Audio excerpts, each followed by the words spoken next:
Om Swastiastu. Perkenalkan, nama saya Nimade Putriota Dewi.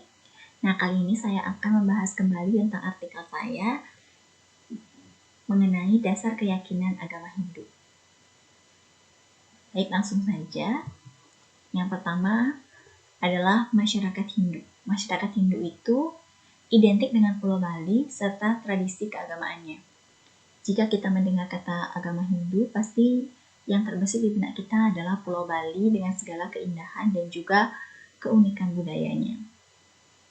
Namun perlu disadari bahwa keberadaan agama Hindu itu tidaklah hanya di Pulau Bali saja, namun di seluruh Indonesia juga terdapat agama Hindu. Tetapi memang jumlahnya tidak sebanyak di Pulau Bali. Karena dulu pada masa kerajaan itu agama Hindu menyebar hampir di seluruh wilayah Indonesia, tak terkecuali di seluruh pulau di Indonesia. Maka dari itu tentu terdapat sisa-sisa sebelum masuknya peradaban atau agama lainnya di Nusantara. Nah, karena mayoritas agama Hindu itu memang di Pulau Bali, jadi tak heran jika kita menyebutkan agama Hindu pasti yang terlintas di benak kita adalah Pulau Bali saja. Namun sebenarnya ada banyak sekali agama Hindu di luar Pulau Bali yang masih ada sampai sekarang dan masih mempertahankan kebudayaannya juga sampai sekarang.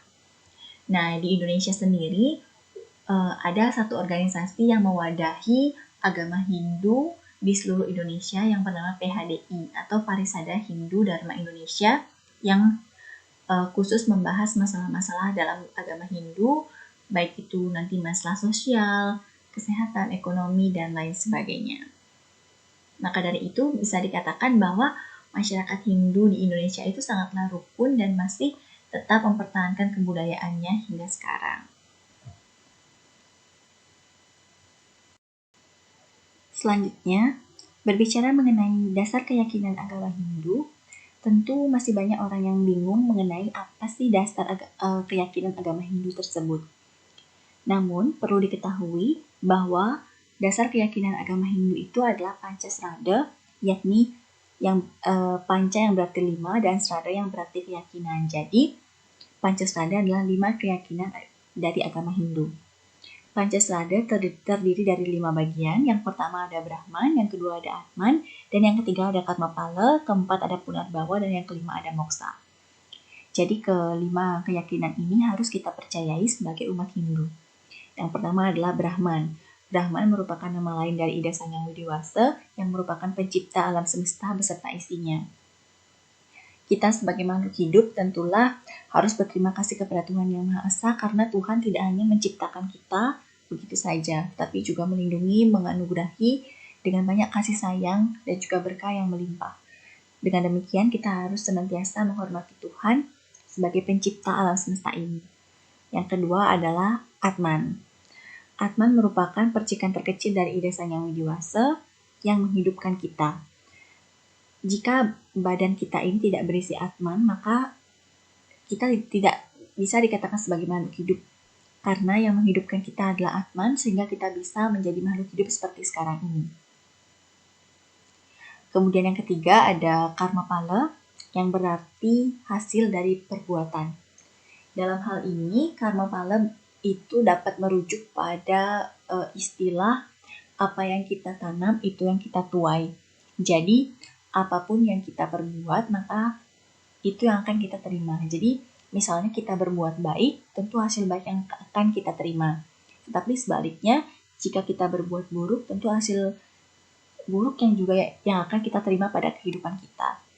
Walaupun memang hasilnya tersebut tidak langsung bisa kita dapatkan. Jadi, ada beberapa jenis karmapala. Ada yang langsung bisa kita dapatkan sekarang, atau mungkin kita harus menunggu di kehidupan mendatang, atau mungkin kita juga dapat menerima karmapala yang dari kehidupan kita sebelumnya, begitu. Jadi itu merupakan siklus yang memang sudah berputar selama di kehidupan ini, begitu. Jadi maka dari itu kita harus tetap berbuat baik supaya karma yang kita dapatkan itu adalah karma yang baik. Kemudian selanjutnya adalah Punarbawa, yaitu kelahiran kembali atau reinkarnasi.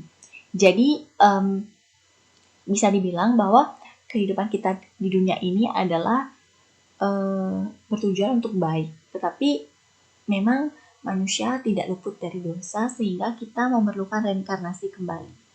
Jadi tujuan dari reinkarnasi itu adalah untuk membenahi kehidupan kita sebelumnya. Jadi kita diberi kesempatan untuk hidup kembali dan bisa menebus dosa-dosa yang pernah kita perbuat sebelumnya.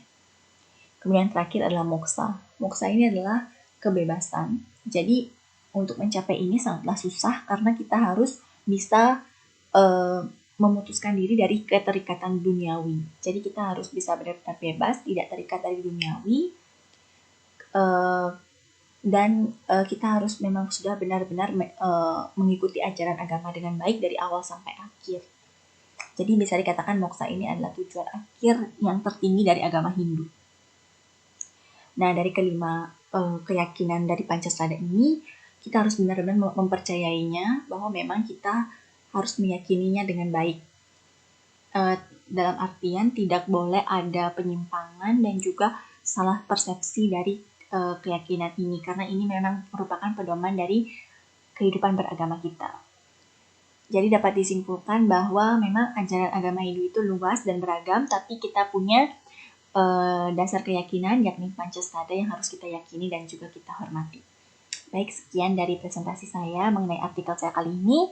Sekian dan terima kasih. Saya tutup dengan Parama Santi Om, Santi, Santi, Santi Om.